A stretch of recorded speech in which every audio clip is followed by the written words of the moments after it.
Help me. A homeless girl pulled a man from a lake only to discover he owned the mansion across the water. Don't come any closer. Eliza's voice trembled as the cold breeze licked at her cheeks, already damp with tears.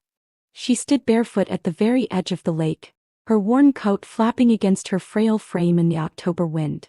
The moon was hidden behind a thick blanket of clouds, and only the dim shimmer of street lights from across the water gave any hint of illumination. Her breath came in uneven gasps, hands clenched at her sides, as if the physical pain in her chest could somehow match the ache in her soul. She had stood there for nearly 10 minutes, toes curled over the edge of the mossy rocks. The dark water below was like a final invitation. Her body shivered not just from the cold, but from the weight of the decision she was about to make.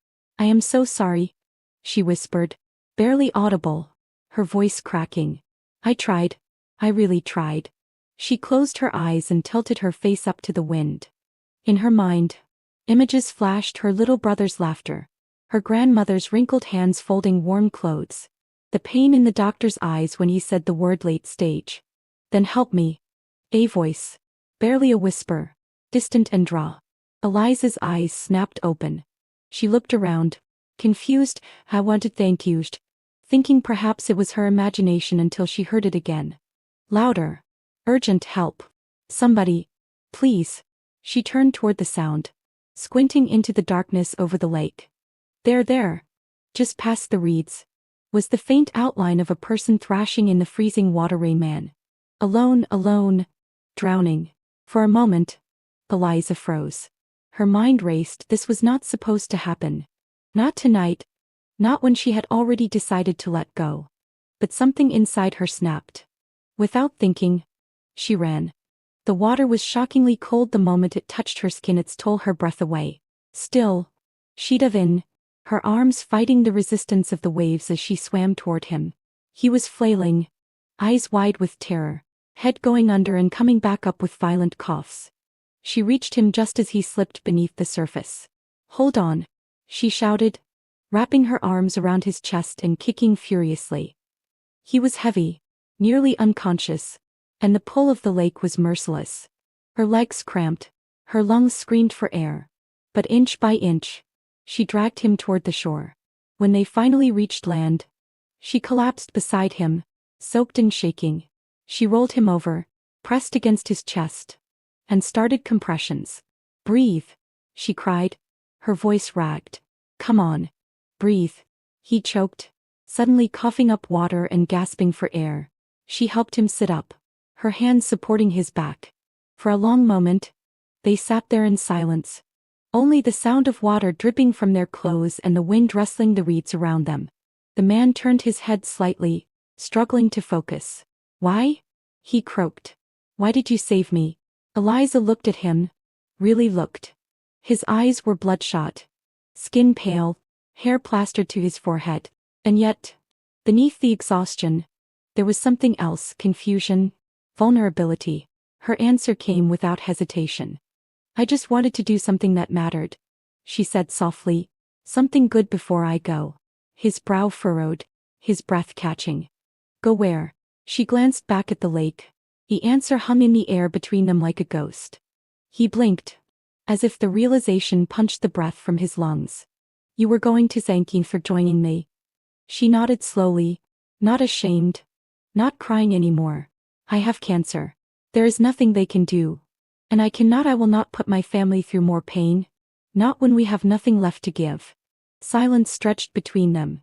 Then, finally, he whispered, but you saved me. She met his gaze, her eyes calm now, almost peaceful. Because maybe that is the only thing I was meant to do. For the first time in his life, Dylan, who had always believed he had control, answers, purpose felt entirely lost. And yet, sitting there with this stranger, soaked to the bone and shivering in the darkness, he also felt something he had not felt in years. Alive. Two broken souls clinging to the edge of the same abyss had collided. And somehow, together, tethered bonds, they were still here. The rain had begun to fall in a soft mist as Eliza guided Dylan through the narrow alleys behind the lake. He leaned on her slightly, still weak from nearly drowning, saying nothing of the soreness in his limbs or the burning in his throat. She glanced back at him now and then, hesitant, unsure if bringing him here was a mistake. They stopped in front of a crumbling shack with a roof patched by tarpened wood, walls weathered by time, and a threadbare curtain for a door. Just for a bit, Eliza murmured, pushing it aside. Inside, dim lamplight cast flickering shadows across cracked walls. A metal basin caught steady drips from the ceiling. Smoke curled from a makeshift stove where a frail elderly woman stirred a pot with a bent spoon. A young boy lay curled on a thin mat, writing a tattered comic by flashlight. "Grandma," Eliza said gently. "He's a friend." The old woman rose with difficulty, wiping her hands on an apron. "Come in, it's cold." Dylan stepped inside and nodded. "Thank you." The boy looked at Eliza, then at Dylan, curious, cautious. She smiled faintly and gave a small shake of her head. "No danger." They gathered near the fire. The old woman poured hot water into chipped cups. "No tea," she said apologetically. "Just warmth." "It's perfect," Dylan replied. Silence settled around them. Eliza sat with her knees to her chest, eyes fixed on the flames. "How long have you lived here?"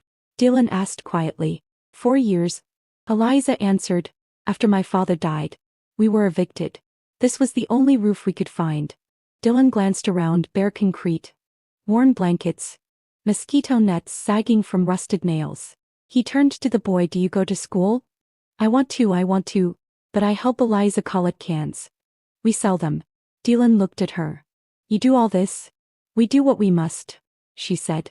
"I worked in a noodle shop once to slow. They let me go." Her voice was flat, resigned. Dylan noticed how thin she was, how exhaustion clung to her face. "Why didn't you tell anyone?" he asked gently. Eliza hugged her knees tighter. "Because no one hires a sick girl who can't read. Because when you're like me, poor, tired people think it's your fault." She paused, then whispered, "I have ovarian cancer. Late stage. I stopped treatment months ago. It's too expensive. We barely afford rice. If I keep trying, I'll just take from them." She gestured toward her grandmother and brother. "They're all I have.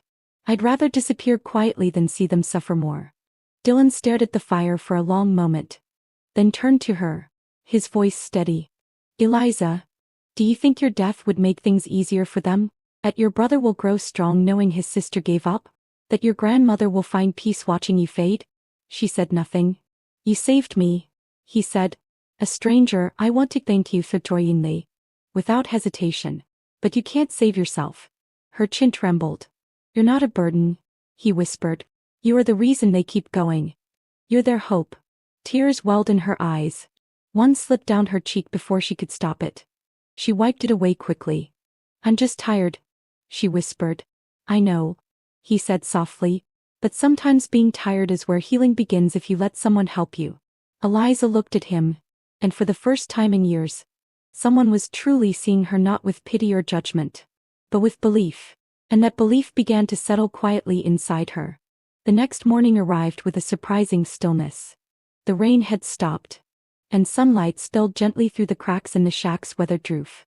Eliza stirred from sleep, her thin blanket barely warding off the morning chill. She stood up, rubbing her eyes, and stepped outside to fetch water from the communal tap. But something stopped her. A small package sat neatly by the door, wrapped in brown paper and tied with twine. A handwritten note was tucked beneath the string. "For a new day, from a friend of an angel." Inside were 2 cartons of milk, a loaf of soft bread, and a sealed container of warm soup. Eliza stood there for several seconds, her breath caught in her throat. She looked around, but the alley was empty. No footsteps, no voices. That afternoon, her grandmother returned from the market, wide-eyed and nearly speechless. "Child, you will not believe this.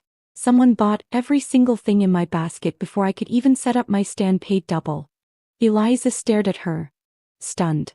"Who?" "I do not know. A man, tall, wore a caplo, said it was for his staff." Eliza's heart began to pound.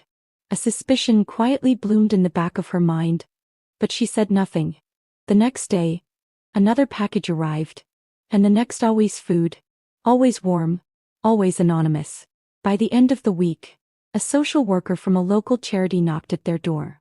"We've been alerted about your living conditions," the woman said kindly. "There's a safe shelter available, private room, warm beds, hot showers. We'd like to offer you a temporary residence." Eliza frowned. "Who told you about us?"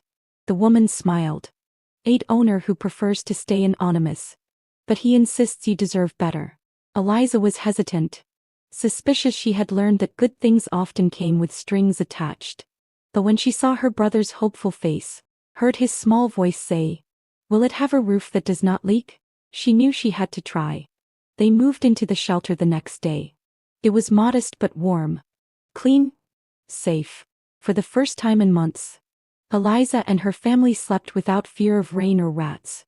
That evening, as the sun dipped below the lake's edge, they went for a walk, following the soft lights along the new stone path by the water.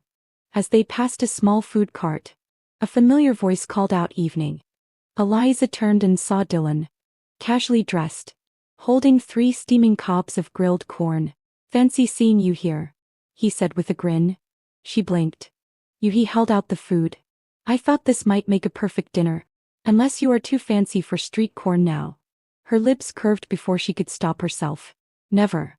They sat on a bench beneath a flickering lamp post, steam rising from the food in their hands. Dylan handed her a cup of hot tea, and smiled as she inhaled deeply. "It smells like home," she whispered. Her grandmother and brother chatted nearby, laughing with a vendor. Eliza turned to Dylan. "Why are you doing all this?" "I like corn," he replied. She rolled her eyes. "Seriously?" He looked at her for a moment, then said more softly, "Because I owe you my life. Because I see something in you that maybe you have not seen in yourself for a long time." She looked away, cheeks flushing. After they ate, Dylan suggested a walk around the lake. The night air was crisp, carrying the scent of wet grass and distant pine. They walked in silence for a while, their footsteps crunching softly over fallen leaves. Eliza spoke first. "When I was little, my father used to bring me here. We would sit under that big oak and pretend the lake was the sea, and he was a fisherman with magical nets." "What happened to him?" Dylan asked gently. "He died trying to give us a better life. He was stronger than me. He never gave up." "You are strong too, Eliza." She shook her head. "I am tired, not strong." "Even tired people can be brave," he said. "You jumped into a freezing lake for someone you did not know." She paused, absorbing that. They reached the edge of a small pier. Moonlight shimmered on the surface of the water. Dylan stood beside her, close enough for their shoulders to brush. A gentle breeze passed between them. Without thinking, their hands brushed skin against skin. They both froze. Eliza looked at him, startled. He was already looking at her. For a heartbeat, neither moved. Then both pulled back, flustered, murmuring apologies. But something had shifted in the quiet that followed. In the soft sound of waves lapping against the dock, something unspoken hung between them, a promise, a beginning neither had expected. Eliza had never enjoyed going to the market. The bustling noise, the hurried footsteps, the sharp elbows and colder stares. It all made her feel invisible at best, unworthy at worst. But with Dylan beside her, everything felt just a little different. They walked together down the narrow path, lined with stalls where vendors called out prices and bargained with locals. Dylan carried a woven basket, insisting on helping, though Eliza told him she had done this alone 100 times. "You should let me carry something," he said with a teasing smile. "After all, I owe you my life. You paid me with soup and street corn," she replied, raising an eyebrow. "We are even." But when they reached her grandmother's usual vendor, an impatient customer shoved past them, nearly knocking over the little stand. The woman glared at Eliza's grandmother and muttered, "You people in your charity stalls, just get out of the way." Eliza stepped forward, fists clenched, but before she could speak, Dylan was there. "I believe she was here first," he said calmly, but with an unmistakable firmness. "And if you cannot wait like a decent human being, perhaps the market is not for you." The woman sputtered and walked away without a word. Eliza stared at him. "You did not have to do that." "Yes, I did," Dylan replied simply. That evening, The clouds rolled in again. A soft drizzle fell over the quiet streets as Dylan and Eliza walked beneath a shared umbrella. They stopped at a small corner stall that sold instant noodles and foam cup shot. Salty and strangely comforting. They sat under an awning, with two steaming cups between them, steam curling into the cool air. Raindrops tapped gently on the plastic roof above. Dylan shrugged off his jacket and draped it around her shoulders. She froze. "You will get soaked," she protested. "I will dry," he said, his voice low. "You need it more." Something about the simplicity of it, no hesitation. No expectations, made something in her crack. She looked at him, really looked. He was soaked. Rain dripping down his hair and onto his lashes. And yet he looked at her like she was the only thing in the world that mattered. And suddenly, she laughed, a real, unguarded, unfiltered laugh. Dylan turned to her, surprised. "What? I just forgot how that felt," she said between giggles. "What? Rain? No." She looked at him, her laughter fading into a soft smile. To laugh. To feel not invisible. His eyes lingered on her. And for a long moment, he said nothing.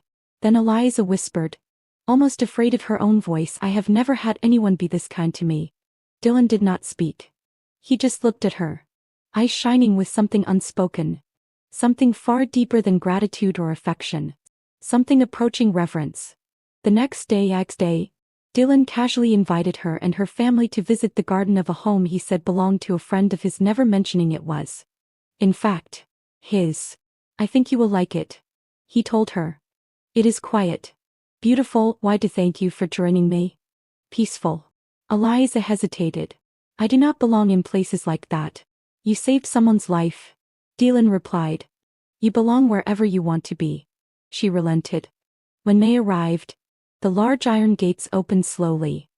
Beyond them, manicured lawns stretched out, and a path of cobblestone led to a modest yet elegant white mansion surrounded by maple trees, their leaves turning gold and crimson in the fall air. "I just want to show you the garden," Dylan said, sensing her hesitation.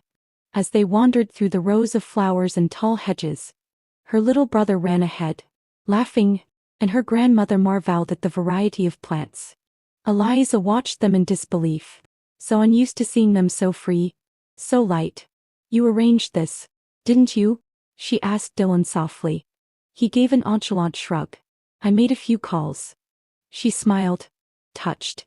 Later, they sat on a wooden bench under a trellis wrapped in climbing roses.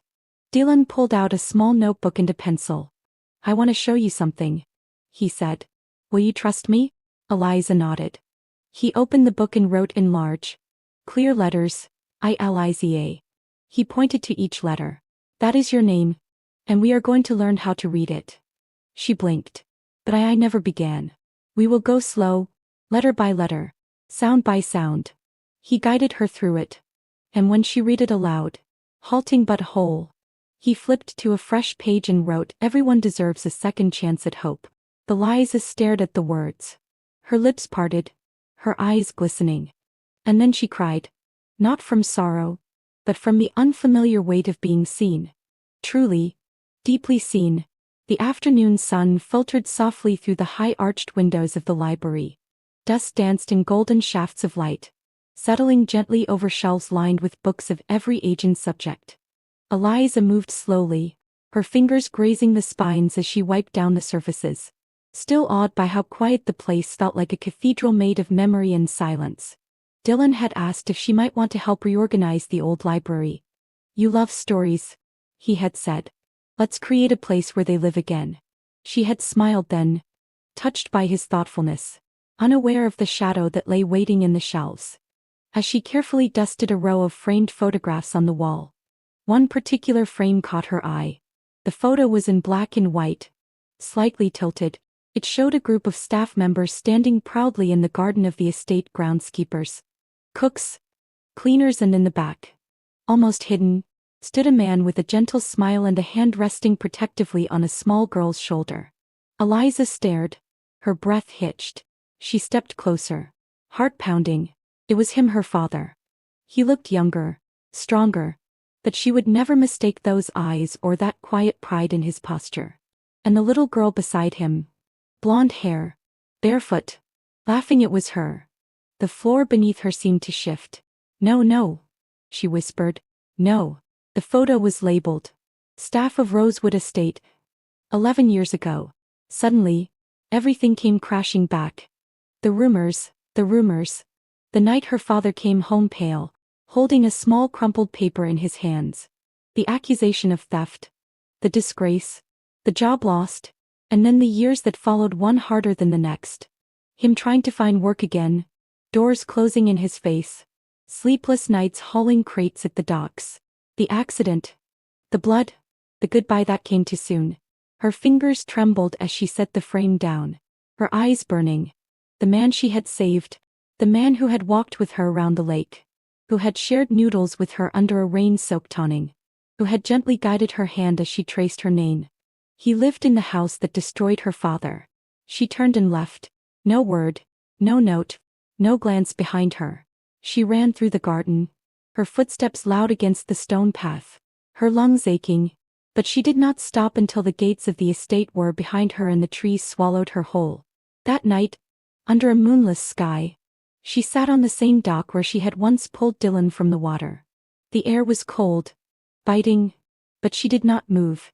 The pain was a storm inside her, howling with betrayal, confusion, and a sorrow that felt newly born even though it had been with her all her life. Her voice cracked in the darkness. Low and bitter, I saved the wrong man. And then louder, stronger, breaking, I saved the wrong man. The lake did not answer. The wind did not care.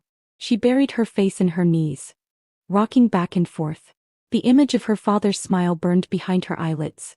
That place, his last honest job, the place that spat him out without mercy, had belonged to Dylan all along. Had he known? Was this pity? Was she just part of some twisted redemption story he had created for himself? Eliza sobbed until her chest ached and her body trembled with exhaustion. She thought of leaving again, disappearing, letting the silence reclaim her like it had almost done that night she stood at the edge of the water. But this time, something held her back, not hope, not love, but anger. She needed answers. Not silence, not running, but tonight, all she had was the cold and her tears and a heart breaking all over again. Dylan had not slept in days. Ever since Eliza had run from the estate. Something inside him had cracked open. Her absence echoed in every hallway, every quiet corner where her laughter used to live, the bench under the rose trellis, the garden path they had walked side by side, the library where she first traced her name. Without her, all of it felt hollow. And the photo he had gone back to it that same night, stared long and hard at the man in the back row, a little girl holding his hand. He had known the story vaguely, something his father once muttered about a theft, a betrayal, an unnecessary dismissal. He had never asked questions, but now he needed answers, and he would find them. Days later, Dylan stood in the dusty archive room in the back of the estate, leafing through old staff records and disciplinary files. Hours passed. Cobwebs clung to his sleeves. His eyes burned from the tiny print. But finally, he found it, a file marked Harold James Incident Report. 11 years ago. Inside were statements, one from a manager named Randall Price, claiming to have witnessed Harold stealing a valuable brooch. The item had gone missing during a private party hosted by Dylan's father. The report was signed, sealed, but something did not sit right. Dylan dug deeper. He found old expense logs. Randall Price had large, unexplained cash deposits around that time. There were complaints from other staff members. Buried inside memos, allegations of intimidation, favoritism, missing supplies. Most had been dismissed by Dylan's father, who trusted Price implicitly. Finally, at the bottom of one envelope was a note. An unsigned statement from a former maid who had seen Price with the missing brooch the night before the event, but had never been followed up. Dylan's chest tightened. He felt sick. He knew what he had to do. That evening, he walked through the familiar alleyways, a file tucked beneath his coat. His steps led him to the small, broken building that used to be Eliza's shelter. The place he had first followed her to the night she saved his life. He knocked softly. Eliza's little brother opened the door. Wide-eyed. It's him. Eliza stood behind him, tired, cautious. Her grandmother appeared beside her, clutching a scarf around her thin shoulders. Dylan took a breath, then dropped to one knee. He opened the file and held it up with both hands. I found the truth, he said, voice steady despite the pounding in his heart. Randall Price, my father's trusted manager, stole that brooch. He framed your father. My father believed the wrong man. Eliza's breath caught. Dylan looked up, pain in his eyes. I cannot undo what happened. I cannot bring your father back. But I can give you this. His name. His honor. The truth. He turned to her grandmother. Ma'am Lee. I am so sorry. On behalf of my family. I am sorry. The old woman stared at him for a moment, lips trembling. Then slowly she stepped forward, wrapped her arms around him, and began to cry, not the kind of cry that comes from anger, but from relief. Thank you, she whispered. Thank you for giving my son back. Dylan held her gently, his own eyes stinging. Eliza watched in silence, tears slipping down her cheeks. She stepped forward, barely able to speak. My father was finally cleared, she whispered, her voice cracked. Dylan rose slowly, face to face with her now. I should have told you everything sooner, he said, but I was afraid of losing the one person who made me want to be better. Eliza looked at him, her expression torn between sorrow and something deeper.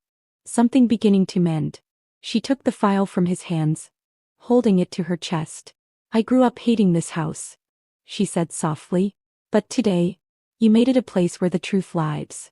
And for the first time since that terrible night, she took a step toward him instead of away. They stood once again beneath the trellis in the garden, just like that first afternoon when Dylan had shown her the roses and taught her to spell her name. But this time, the air felt different. He reached into his pocket, pulled out a small envelope, and handed it to her. Eliza opened it with trembling fingers. Inside was a deed, a legal document. Her eyes widened. Rosewood Estate. I own it, Dylan said gently. I have since my father passed 2 years ago. She stared at him, stunned. All this time, you were. He nodded. I wanted you to see me as I was. Not as a name. Not as a house. Just the man you pulled from the lake. Silence stretched between them. Her heart pounded, caught between anger, confusion, and something softer she could not yet name. Dylan stepped closer. Eliza, I am not the estate. I am not the legacy of my father's mistakes. I am the man who was drowning. Then you saved me. And now, all I want is to help you live. Her eyes filled with tears. She had spent so long believing she was invisible, insignificant. Yet here he was, offering her not pity but a hand to hold through the storm. She nodded. I will try, she whispered. Not just for me, but for them. And for you. The first day of chemotherapy was cold and gray. Eliza sat in a recliner chair, a thin blanket over her knees. The sterile smell of antiseptic clung to everything. But beside her sat Dylan, holding a small speaker playing soft piano music. On the tray table was a warm croissant and a paperback book she had started to read. Slowly, painfully, but with determination. Page 10 today? He asked with a smile. She nodded, leaning into his shoulder. Each session followed the same rhythm. Dylan never missed a single appointment. Some days he brought coloring books. Other days a jar of wildflowers from the garden. Once he even brought her a tiny music box that played a lullaby she remembered from childhood. And Eliza, against all odds, began to feel stronger. The side effects came, of course, nausea, fatigue, but her spirits held firm. Hope had taken root. One afternoon after her 3rd week of treatment, Dylan appeared with a paper bag. Close your eyes, he said. She frowned. What are you up to? Just trust me. When she opened her eyes, he was holding out a dress, simple, cream-colored cotton, with delicate stitching along the hem. I saw it in a shop window, he said, almost shyly. I thought, maybe it would make you feel as beautiful as I see you. Her hand went to her mouth. No one had ever given her something so thoughtful. Later that evening, she tried it on in the shelter's mirror. It fit perfectly. She stared at her reflection, her thin frame, her pale skin, the short fuzz where her hair used to be. But for the first time, she did not see sickness, she saw survival. That night, as they sat again beneath the trellis, she turned to Dylan, her voice barely a whisper. I used to think I was going to die. He looked at her, eyes steady. But now, she said, the smallest smile tugging at her lips, I think I can live. Dylan reached for her hand and held it tight. Then let us live, he said. Together. A year passed. The seasons turned gently, as if the world itself had decided to move more tenderly around Eliza. Spring arrived with soft winds and blossoms that lined the town's narrow streets. Eliza stood at the library desk, in a modest curtain blouse. Her hair was now short and soft with new growth, her eyes bright with energy that hadn't lived there before.